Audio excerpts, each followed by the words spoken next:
الفنان جورج يسوف.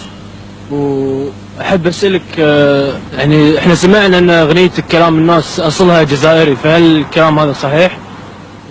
انا فيك ديرت اصلها عربي، هلا جزائري مصري كله منيح، بس هي لا بعتقد اصلها شرنوبي. شرنوبي وقلدوها يمكن في الجزائر او في المغرب، مش عارف في بلد من البلدين. هو بس ما فيش فرق عادي يعني. هي مش اصليين احنا يعني. الاغنيه سنه كم قدمتها؟ الاغنيه عمرها سنه ونص. سنه ونص. سنه ونص. هي اعتقد الاغنيه المقصوده اللي يسال عنها الاخ هي اغنيه الشاب حسني، اسمها وش علاه يا بنت الناس. هي تقريبا نفس اللحن وتقريبا نفس المضمون، ما ادري اذا سمعتها او لا.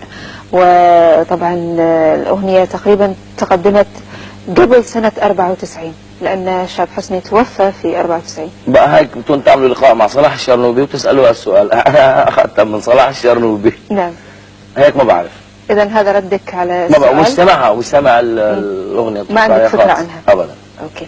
اذا نترك كلام الناس، وعندنا لك مفاجاه يمكن تكون متعلقه بكلام الناس، ونبي بعد ما تشوف المفاجاه كمان كلام الناس. احنا خلينا نخلص ناخذ كلام الناس كله مره واحده، نخلص منه. حاضر. وبعدين ندش فيه مواضيع ثانيه اخرى. بس بعد ما تشوف المفاجاه نبي تعليقك عليها. حاضر. نشوفها معك. حاضر.